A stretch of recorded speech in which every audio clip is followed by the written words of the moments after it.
Hello, hello everyone, and welcome back to Let's Play Sid Meier's Civilization Revolution. And here we are with part 10 finally out. This time, I have to apologize for the extended delay with, well, let's just say that real life happened. Family issues, a lot of extra work came in, and also a whole bunch of my recording equipment decided to die on me, so I had to get all that replaced. Actually, as a matter of fact, I'm using a spare microphone that I had lying around that's a handheld USB, and in order to do this recording, I think I have what must be the absolute stupidest setup to try and keep the sound quality relatively good and to keep it's a handheld and to keep it in place. So if we have any audio issues with this one, I'm going to apologize in advance for that. Hopefully it's going to be a-okay. But enough about all the technical crap. Let's just get right back down into it. You guys have been waiting long enough. Here we are, part 10, and let's start off in the city of Boston with our majestic Sherman tank, which we're going to start off by upgrading. And our abilities are the Scout ability and the Blitz ability. Let's see. I think we're going to go with Blitz. We're going to make this thing very offensive-oriented. With the Blitz ability, it will be able to attack twice. Alright, now that upgrade's out of the way, just a quick review. Now, I did not watch my playthrough of Part 9 again before going into this. So, if I've lost track of anything, I'm going to apologize, but we had just captured Stuttgart, and we're currently gathering our forces there, and if I remember correctly, I'm sending these two great people, the leader and a great humanitarian, to get camped in there and settle in to beef up Stuttgart. Humanitarian's going to get that population up, since it's primarily a production city, and we want to be able to get its population up so it can use more of that production. And the great leader is just there so that this thing can just start banging out powerful military units. I can tell you right now that if this episode goes as I envision it will, then this is very much going to be just a big military build-up, getting set up for later. Alright, going to our city of Abydos. Looks like I have it building the Leonardo's Workshop Wonder, but I do not want that just yet. We want to there's one more technology we want to discover first before we go for that one. So we're going to switch that to the Military Industrial Complex. 9 turns. I doubt I'll build it in that city. We're just going to have it switch it to the Military Industrial to conserve the production. Alright, Ninja, all forces are standing by. Let's see, we have to get the pikemen there to guard those great people just in the off chance someone randomly declares war on me and invades, but yep, I am not at war with anyone right now. Let's see, Gandhi's a democracy, he can't declare war on me. Bismarck I just made peace with. Cleopatra's a democracy, and I cannot remember what my situation with Alexander was, but I believe he had declared war on me, but then sued for peace without any engagement happening because he was scared of me. Something like that. Alright, do we have anything that we can do here on the mainland? Let's see, Washington's building a factory. If I remember correctly, Washington's not getting much production at all. We're exploring a university. How much production is that getting? Universities cost 80. Yeah, that's good. Keep working on that. I have King's Landing. Working on a battleship. Yeah, we can keep working on that. I forgot that Bismarck built that city right next to it. Alright, and Stuttgart's working on a factory. We're just going to draw in this science square in the corner here since we don't need the 2 science, and we'll add the extra 1 to our production. I'd rather have the 1 production in this case than the 2 science that desert's giving me. And I say 2 science because even though it's 1, if I click on it, I get 2 extra. There we are. Alright, so everyone just settle in. And end the turn. Whoop. This just in, sire. Government changed. The Greeks have replaced their fundamentalism with a monarchy. Under the monarchy, Their palace culture will double. Okay. Spadadab. I wonder what he's up to. Not at war, but he's sending a whole bunch of units right at me. And sire, you will be pleased to know that we only need 7 additional great people, wonders, or converted cities to be able to build the United Nations wonder and win the cultural victory. I see. Well, I'm going to let you know right now, guys, that's only 1/4 of what we need to do. Exalted One, our wise men have discovered the secrets of the printing press. Okay. Whoa. Our civilization is the first to discover printing press. As a result, we receive this bonus. +1 culture in each city. Alright, I got it. Actually, before I click out of this, I do not recall if I went over this at all. When I first started researching printing press in the last episode, I do not remember if I went into any explanations with it. But printing press is a technology that does absolutely nothing for you in the immediate sense. Like, discovering printing press does nothing. So, if you go for it, you're primarily going for it just so you can get that bonus. But while it does nothing for you, it does increase the speed in which you can research a couple other technologies, which I will explain right now. Let's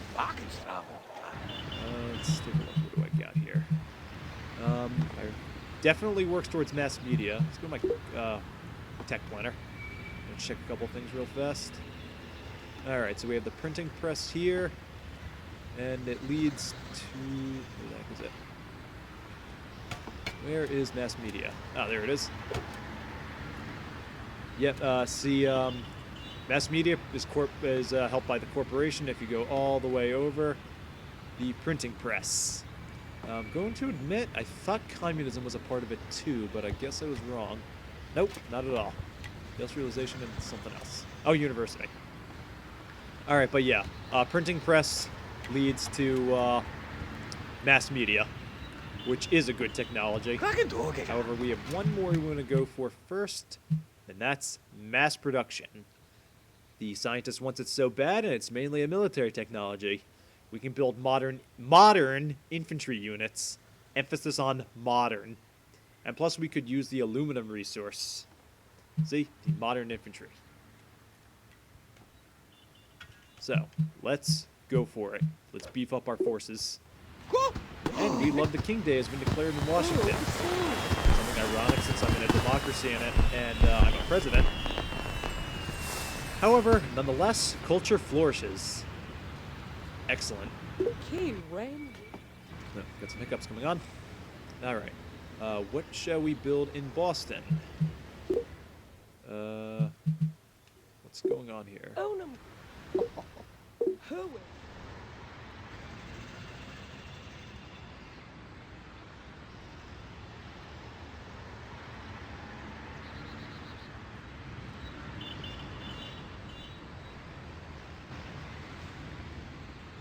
We're going to have Boston work on... You know, we'll just have both work on the military-industrial complex.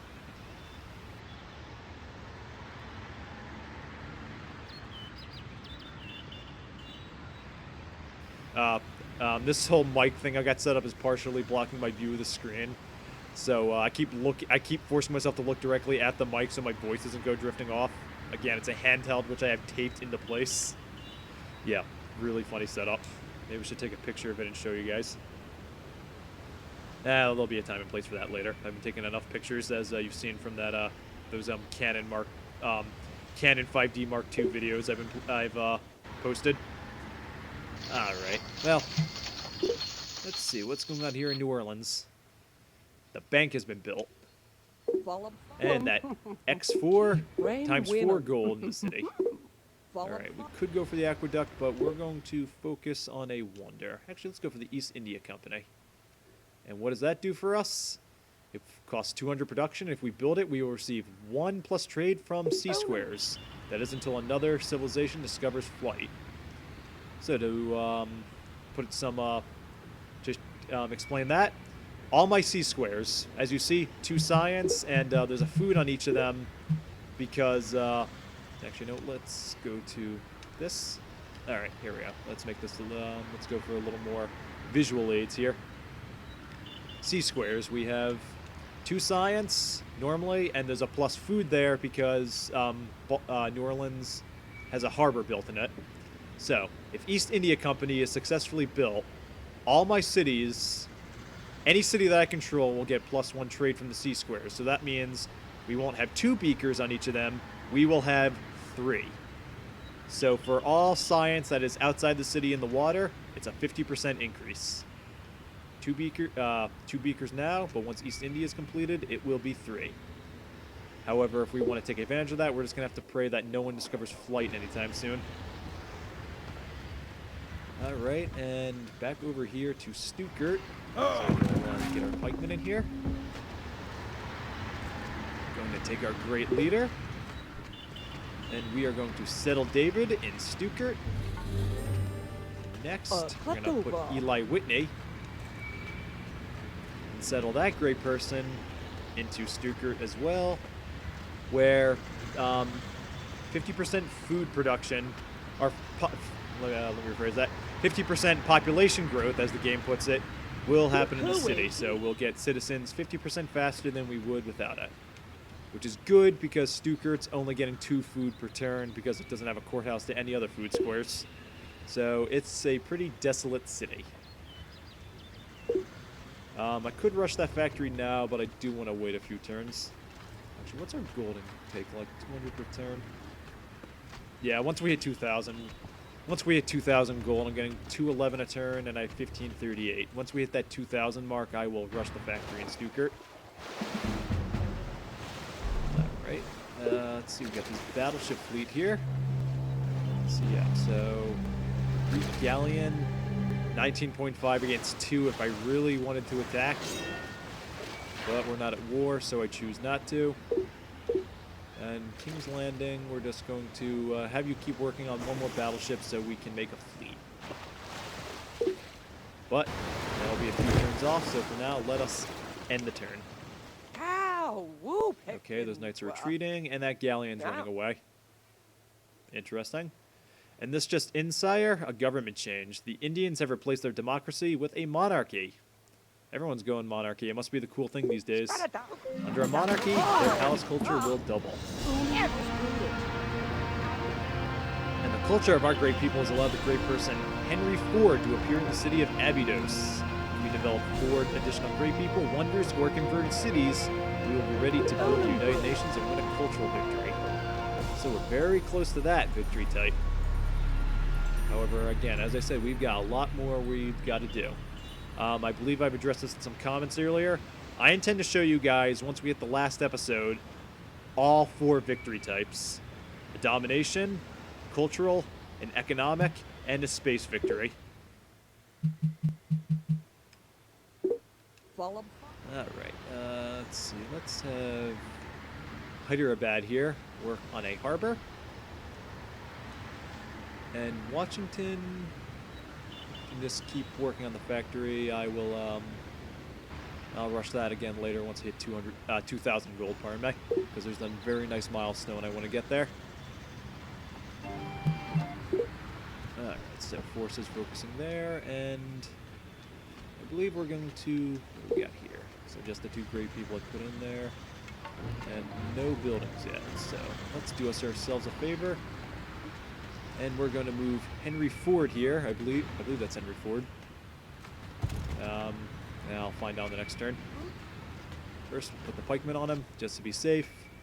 And we'll settle him in Stuttgart in the next turn, which is going to cut the price of all of our cities. I mean, cut the price of all of our buildings, pardon me. Actually, according to this clock here, I'm coming pretty close up to the 15-minute mark as it is. So I think that you guys should just go up to that right-hand corner, top right-hand corner of the screen, and click that button and advance to the second episode, the second part once it has been uploaded.